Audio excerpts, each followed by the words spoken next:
I was 17 when she came. I'd been living with my abusive mother for 17 long, painful years. It was around midnight. My mother was already asleep. So when the 3 soft raps at the front door came, it was me who answered.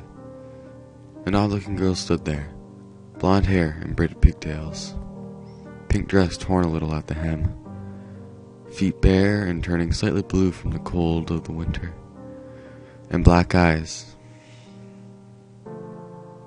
Fathomless, deep, black eyes. I quickly let her in, thinking of how horridly undressed she was. It wasn't until later that I knew why she'd be not shivering, or even questioned as to why she was here in the first place. I got her into the living room, wrapping her into a little forearm in a thick afghan my grandmother knitted. She held it, though it didn't seem to affect her. I smiled. "What's your name, sweetie?"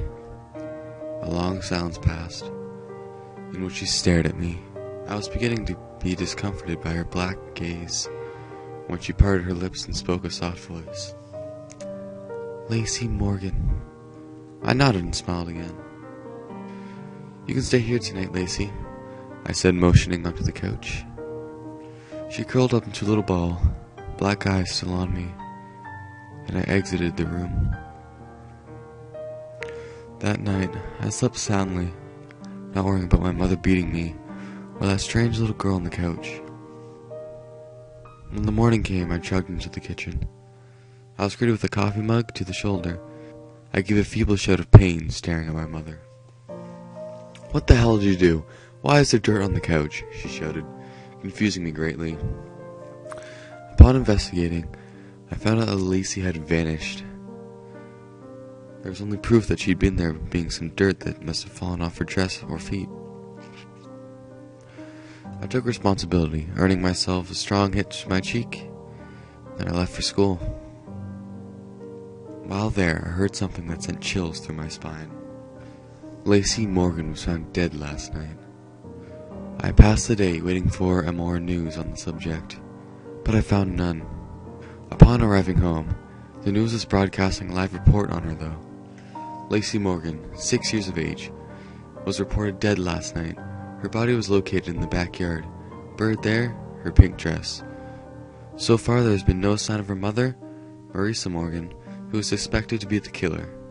Marisa has reportedly abused Lacey multiple times, and may be responsible for her death. Suddenly, a picture of Lacey appeared on the screen. She appeared very close to how she had when I met her.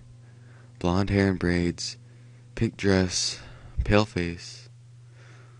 Only her cheeks had color, and her eyes were very blue.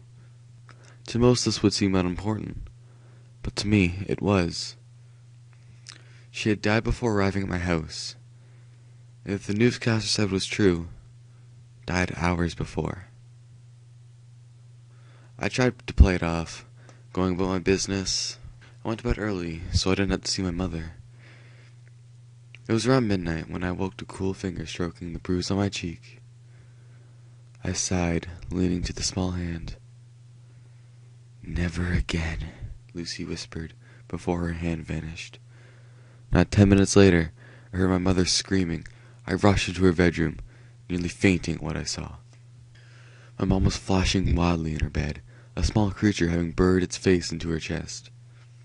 I could hear the song of flesh tearing, and my mother screaming increased in volume. I wish I hadn't gotten up. Later on, I'd tell myself I hadn't, but I had. So, when Lacey pulled back from the gaping hole in my mother's chest cavity, I had a plain view of the razor-sharp teeth, glinting in the light, glinting with my mother's blood. She smiled innocently for a moment, before swiftly tearing out my mother's jugular. That time, I did faint. When I came to, I was in my bed. I walked into my mom's room. Morbid curiosity was getting the best of me.